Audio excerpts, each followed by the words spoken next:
सातवी अ या वर्गात शिकतो। आज आम्ही तुमच्या समोर एक वादविवाद सादर करणार आहोत। आमच्या वादविवादाचा विषय आहे मोबाईलचे फायदे व तोटे। त्यातील माझा विषय आहे मोबाईलचे फायदे। मोटोरोला ही हँडहेल्ड मोबाईल फोनची निर्मिती करणारी पहिली कंपनी होती। 3 एप्रिल 1969 रोजी मोटोरोलाचे संशोधक आणि कार्यकारी मार्टिन कूपर यांनी आणि बेल लॅब्सचे डॉक्टर जोएल एस यांनी ग्राहकांच्या हँडहेल्ड उपकरणातून पहिला मोबाईल टेलिफोन कॉल केला। इन्व्हेंटर मार्टिन कूपर यांनी सेल्युलर मोबाईल फोनचा शोध लावला। हातातील मोबाईल फोनचा पहिला फोन कॉल मार्टिन कूपर यांनी केला। ते एक अमेरिकन अभियंता होते। यानंतर मोबाईलचे फायदे।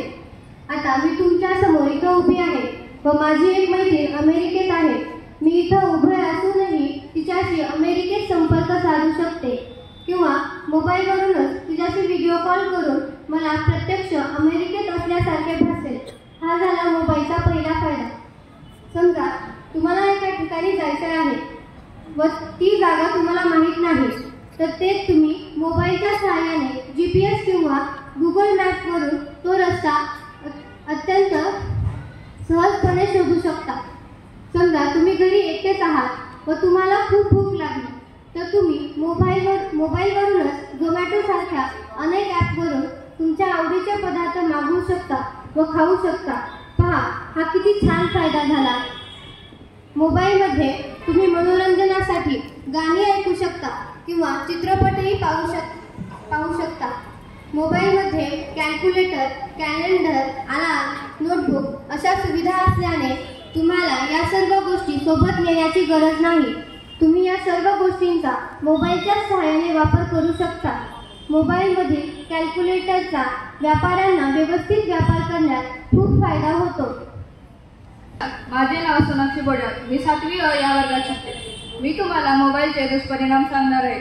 सध्याच्या युगाला तंत्रज्ञान युग असे म्हटले जाते, कारण या काळात यांत्रिक आणि इलेक्ट्रॉनिक साधनांचा वापर वाढलेला आहे। संगणक, टीव्ही, इंटरनेट आणि मोबाईल या तर रोजच्या वापरातील बाबी झालेल्या आहेत, परंतु त्यांच्या अतिवापरामुळे विविध प्रकारचे दुष्परिणामही जाणवू लागले आहेत। जसे की मी कालच एक बातमी वाचली, एका 10 वर्षाच्या मुलाने मोबाईलच्या अतिवापरामुळे त्याने आपले डोळे गमावले। माणसाचे सर्व लक्ष मोबाईल वेधून घेत असल्याने मार्केटिंग कंपन्यांनी त्याचा फायदा घेत मोबाईलमध्ये ॲप्लिकेशन्स, विविध गेम्स आणि सोशल मीडिया म्हणून एका वेगळ्या दुनियेचा शोध लावला आहे। त्यामुळे माणूस वास्तविक आनंदी व उत्साही न राहता एका काल्पनिक दुनियेत जगू लागलेला आहे। 2 महिन्यापूर्वीची गोष्ट अशी की पबजीसारखे गेम्स खेळल्यामुळे एका मुलाचे मानसिक संतुलन बिघडले। आत्ताच माझ्या मैत्रिणीने असे सांगितले की आपण ऑनलाईन कोणतीही गोष्ट मागवू शकतो आणि ऑनलाईन पैसे ट्रान्सफर करू शकतो।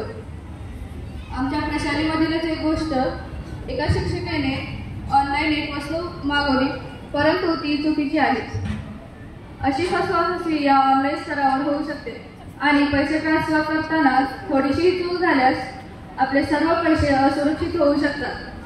हे बरोबर आहे की आपण जगातील कोणत्याही कोपऱ्यातील व्यक्तीशी संपर्क साधू शकतो, परंतु त्यामुळे आपले नातेसंबंध दुरावले जात आहेत। आपल्या नात्यांमध्ये दरी निर्माण होत आहेत। हे खरं आहे की आपण कोरोना काळात मोबाईलचा ऑनलाईन शिक्षण घेण्यासाठी आणि क्लास करण्यासाठी उपयोग केला, परंतु याच कोरोना काळात आपण मोबाईलचा अतिवापर करण्यास सुरुवात केली।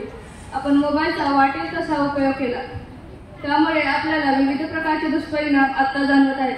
त्यामुळे आपण मोबाईलचा कमी वापर केला पाहिजे आणि गरज पडेल तेव्हाच वापर केला पाहिजे। धन्यवाद।